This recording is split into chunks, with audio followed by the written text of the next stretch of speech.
Cette vidéo est sponsorisée par Optique Unterlinden. Bonjour tout le monde! Bonjour tout le monde! Bienvenue sur la chaîne de Ciel et Espace. Aujourd'hui, dans Astro Tuto, on va voir plus en détail quelques réglages sur le télescope. On a déjà fait une vidéo sur comment monter son télescope. Elle s'affiche ici ou ici. Et aujourd'hui, on va parler de comment régler son chercheur. Alors du coup, on peut expliquer déjà pourquoi est-ce qu'il y a un chercheur sur un télescope. En fait, quand on prend un télescope, le but c'est d'aller voir des objets lointains qui ne sont pas très grands dans le ciel. Par exemple, si on regarde Jupiter dans un télescope, à l'œil nu, c'est un point.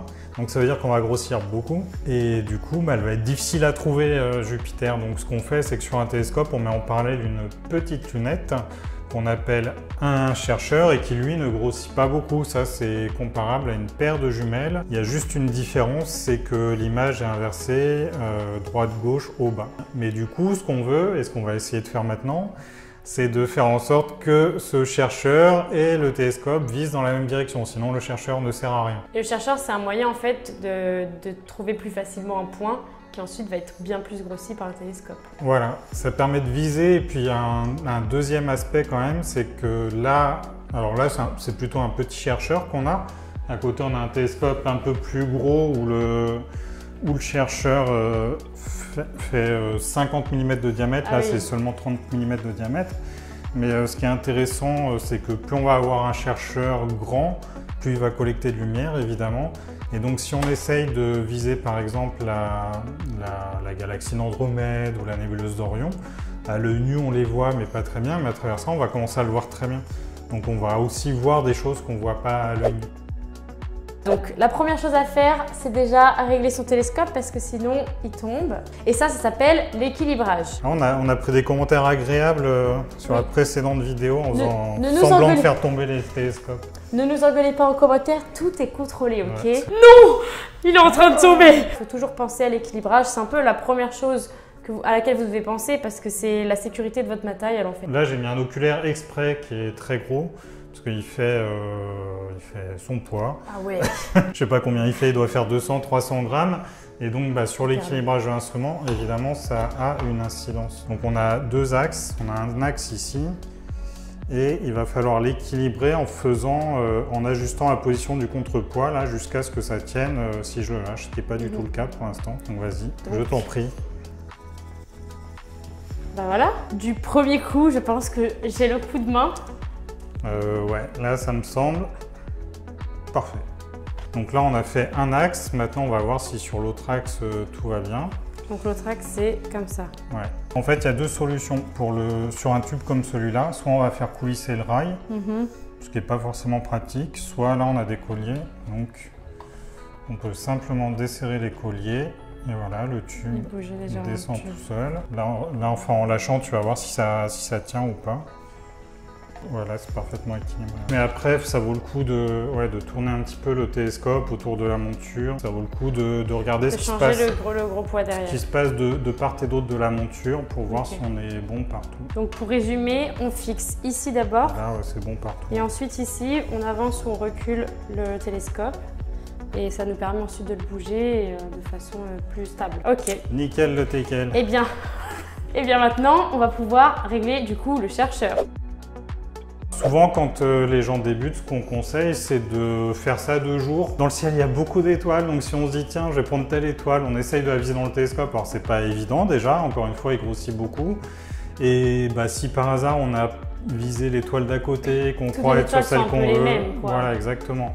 Donc, éventuellement, si y a la Lune, ça va. Si c'est une planète, ça va. Dans l'oculaire, on va reconnaître, mais si c'est une étoile, attention. Donc le plus simple, c'est on fait ça 2 jours. Et on vise quoi, un clocher au loin? Voilà, il faut prendre le plus loin possible. En ordre de grandeur, il faut avoir plusieurs kilomètres, parce que si on prend quelque chose qui est proche, évidemment, ils vont viser comme ça, l'un par rapport à l'autre, et ils ne vont pas viser dans la même direction. Okay. Donc si on veut que ce soit quasiment parallèle, ça se compte vraiment en kilomètres. Donc l'idée, c'est de d'abord regarder dans l'oculaire, donc trouver un point de repère. Du coup, après, dans le chercheur, c'est assez simple, hein. Il y a ce qu'on appelle un réticule, c'est-à-dire une croix. Alors les chercheurs, il y a plusieurs types. Des fois, on a des systèmes de vis par 3 à l'avant, 3 à l'arrière, ou simplement 3 à l'avant, 3 à l'arrière.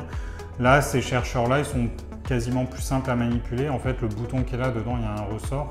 Donc en fait, on va simplement actionner cette vis-là et cette vis-là. Ok. Ça permet de le bouger sur deux axes perpendiculaires et donc ça permet de viser dans n'importe quelle direction.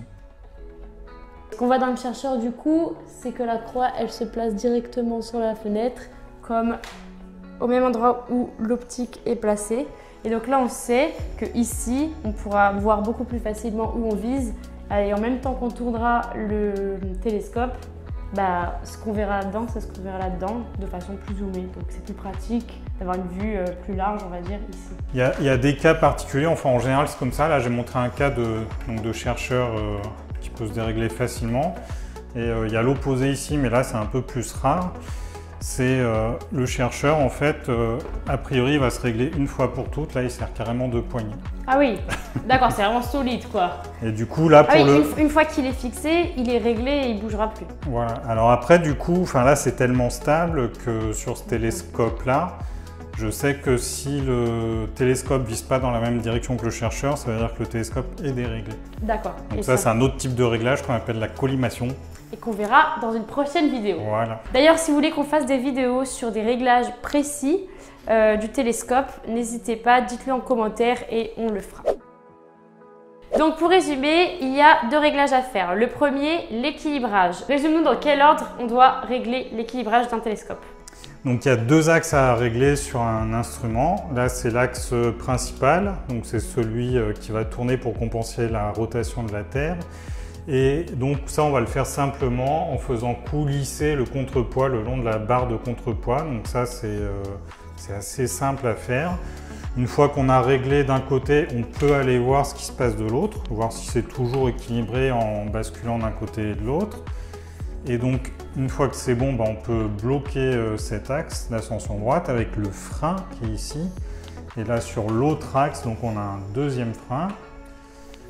On le desserre, on met le tube à l'horizontale. Là, en l'occurrence, il est équilibré. Si ce n'était pas le cas, il partirait soit de l'arrière, soit de l'avant. Et donc ça, on va le faire en faisant coulisser le tube dans ses colliers ou alors en faisant glisser le télescope, le rail du télescope dans la monture. Donc après cette étape d'équilibrage, qu'on a fait ici merveilleusement bien évidemment, il y a l'étape du chercheur, ce petit objet qu'on doit régler pour se faciliter la tâche. Résume-nous les étapes, Jean-Luc.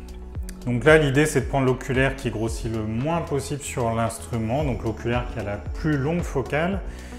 On vise un objet lointain, si possible à 1-2 km, le plus lointain possible, au moins 1 km on va dire.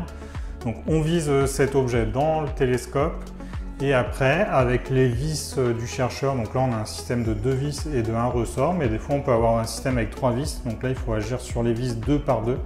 Là, sur celui-là, on a simplement 2 vis perpendiculaires et donc ça nous permet de déplacer le chercheur dans n'importe quelle direction et on fait en sorte que la petite croix qui est à l'intérieur du chercheur, le réticule, soit aligné avec ce qu'on voit dans le télescope. Écoutez, si vous avez encore des questions sur les sujets du chercheur ou alors de l'équilibrage du télescope, n'hésitez pas à nous les poser en commentaire et on se retrouve dans une prochaine vidéo Astro Tuto. Et sur ce, bon ciel, à bientôt. Au revoir.